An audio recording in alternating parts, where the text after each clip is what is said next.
Baik, sebelumnya Assalamualaikum warahmatullahi wabarakatuh. Perkenalkan, nama saya Anissa Nur Faizah dengan NIM 45124222076. Saya dari rombel C, kelompok 3. Di sini saya akan mempresentasikan materi laboratorium lingkungan dengan tema kesehatan dan keselamatan kerja.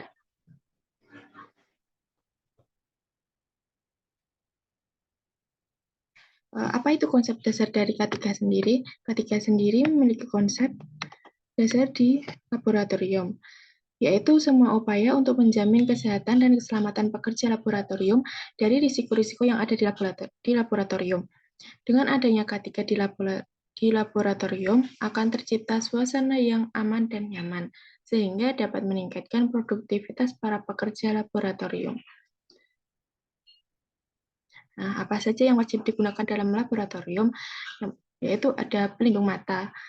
Selanjutnya itu ada masker bedah atau masker yang biasa kita gunakan. Selanjutnya yaitu ada sarung tangan karet sekali pakai. Selanjutnya penutup kepala atau face shield, penutup wajah pengganti masker juga bisa berupa face shield. Selanjutnya yaitu ada gown, yaitu sebagai penutup dari badan, atau bisa kita menggunakan jas laboratorium. Selanjutnya yaitu kita menggunakan pakaian yang tertutup dan menggunakan sepatu yang dapat menutup kaki kita dari hal yang tidak diinginkan. Nah, apa saja alat yang biasa kita gunakan dalam laboratorium? Yang pertama yaitu ada buret untuk memindahkan cairan dan mengukur cairan yang dipindahkan berdasarkan volume tertentu. Selanjutnya yaitu ada kaca pengaduk untuk mengaduk cairan yang akan kita gunakan. Selanjutnya yaitu ada cawan porselen untuk memanaskan zat. Selanjutnya itu ada corong, digunakan untuk memindahkan suatu zat atau larutan. Selanjutnya yaitu ada Erlenmeyer untuk mewadahi dan mencampur larutan. Selanjutnya yaitu ada gelas ukur yang biasa digunakan untuk mengukur suatu zat atau larutan. Selanjutnya yaitu ada kaki 3 dan asbes. Biasanya digunakan untuk penyangga alat atau wadah saat dipanaskan. Selanjutnya yaitu ada spatula untuk mengambil zat padat dalam ukuran kecil. Selanjutnya yaitu ada rubber bolt yang berguna untuk menyedot dan dipasangkan dengan pipet volume dan pipet ukur. Selanjutnya yaitu ada pipet ukur digunakan untuk memindahkan zat cair atau larutan dalam volume tertentu. Nah, selanjutnya yaitu ada pipet tetes. Pipet tetes digunakan untuk memindahkan larutan ke dalam wadah yang akan kita gunakan. Selanjutnya yaitu ada penjepit tabung reaksi, digunakan untuk menjepit saat tabung reaksi panas. Nah, selanjutnya yaitu ada tabung reaksi sendiri, yaitu untuk proses pemanasan atau sering digunakan pada saat kita memanaskan suatu larutan atau zat. Selanjutnya yaitu ada statif, digunakan untuk menjepit buret.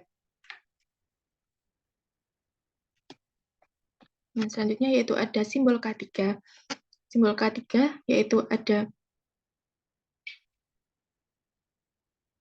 eksplosif atau mudah meledak. Mohon maaf. Eksplosif atau mudah meledak.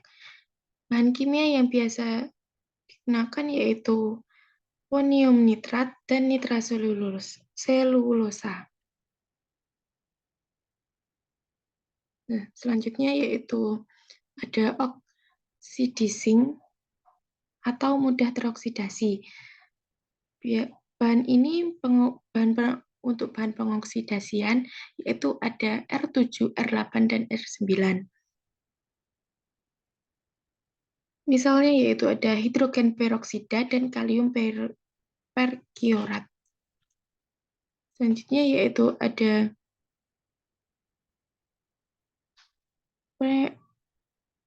flammable atau mudah terbakar. Biasanya pada bahan ini dia cepat merambat dan mudah terbakar. Contohnya itu aluminium, alkyl fosfor, selanjutnya butane propen, aseton, dan benzen. Selanjutnya yaitu ada toksik atau beracun, yaitu bahan kimia yang menunjukkan bahwa bahan tersebut adalah bahan beracun. Contohnya yaitu ada pada proses inhalasi. Contoh bahan kimianya yaitu ada merkuri klorida, arsen triklorida. Selanjutnya yaitu ada harmful irritant atau bahaya iritasi. Yaitu simbol ini tuh menggambarkan kalau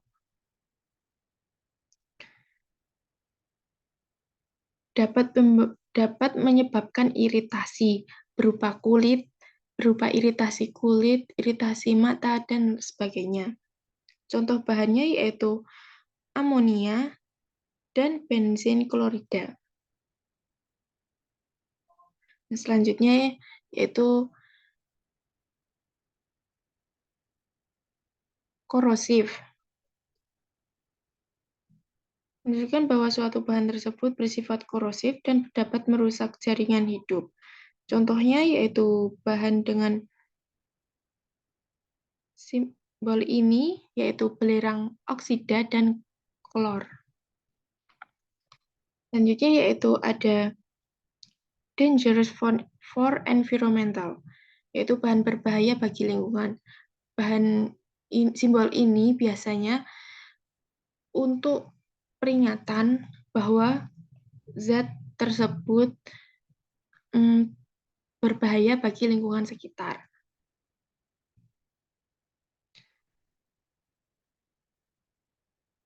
Contohnya yaitu ada tributil-timah klorida dan tetraklorometan. Nah, selanjutnya simbol-simbol keselamatan kerja yaitu ada animal hazard, sharp instrument hazard, health hazard, glassware hazard, chemical hazard, electrical hazard, INS, INFS hazard, fire hazard,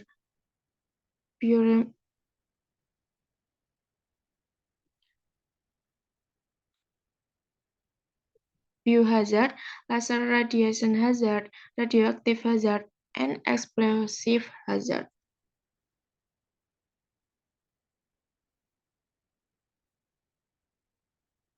Nah, apa aja potensi bahaya yang ditimbulkan? Yaitu pertama, bahaya beracun, korosif, dan kaustik. Yang kedua yaitu bahan radiasi dan luka bakar. 3. Bahaya infeksi dari kuman, virus, atau parasit. Yang keempat, bahaya kebakaran, ledakan zat atau bahan yang mudah terbakar atau meledak.